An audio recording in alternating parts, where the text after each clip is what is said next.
Today we'll compare the Behringer SL75C to the Shure SM57, which is considered an industry standard microphone for instruments. We'll also be adding in the Shure Beta 57A and do a blind test on 2 different snare drums with all 3 microphones and all completely dry, no effects. I'll play each drum with soft, medium and hard hits and finish with a simple drum roll using flams to give a variety of dynamic responses. Let's see if you can figure out which microphone was used for each take, and let me know how you did in the comments below. Anyway, let's go ahead with the blind test.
If you're wondering what snares I used, I borrowed these from Christchurch drummer Grace McLean.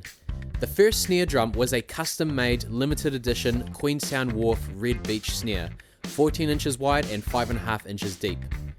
The second snare was a Mapex Black Panther Warbird, which is a 12-inch wide and 5.5 inches deep signature snare by Chris Adler, made from a hybrid walnut and maple shell. Now, I was told to mention that the skins on the drums had not been changed for some time, and I am also not that great at tuning drums, but I still gave it a try. So our first microphone was the Shure Beta 57A. Our second mic was the Shure SM57. And the third mic was the Behringer SL75C. Now I've added some EQ and hard compression to the microphones, so let's see how they sound, but this time we're not going to be doing the blind test.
Between the dry and mixed settings, I noticed the SL75C was pretty similar to both of the Shure microphones, except for the fact that the Behringer mic was able to pick up some of the low frequencies, around 100 Hz, whereas the Shure microphones had a low end sort of kick in around 200 Hz. I won't be nitpicking frequencies all day long, but there are some other minor differences, but aside from the obvious low end, they are all pretty similar. Some might find the low end of the Behringer mic annoying, but I would just EQ that frequency out of the mix. And others might find it handy for when miking up floor toms. From what I can hear, most of the snares produce close to the same result on each of the microphones. On a good set of monitors or headphones, you can hear the differences in certain frequencies, but it does make me wonder if anyone is really going to care at a live gig. And most of the time, if not always, you're not going to be hitting a snare drum just on its own. You'll probably be using a full drum kit.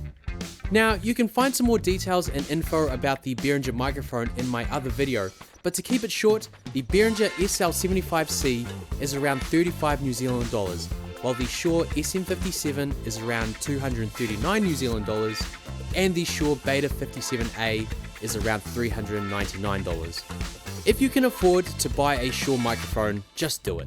They live up to their reputation and can handle a beating. I've dropped my fair share of Shure microphones over many years and they still work fine. They have a reputable history and there's a good reason why they are an industry leading brand with years of R&D under their belt. However, being on a budget, you might want to consider the Behringer SL75C, which will equally do the same job as the others and it won't break the bank. And there's nothing wrong with that. It has a very similar design, weight and construction as the SM57.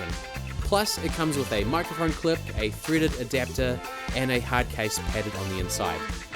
Both the SL75C and the SM57 have a cardioid polar pattern, which is doing well to reject noise from behind them, while the Beta 57A has a supercardioid polar pattern, doing well to reject noise from the sides.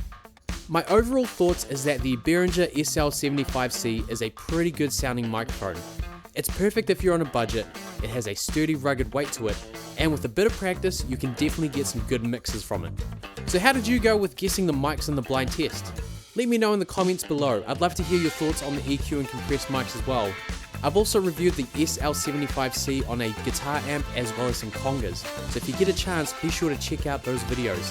Links will be in the description along with my Patreon. Your support is greatly appreciated, and I hope you're enjoying these little blind test experiments. See you next time.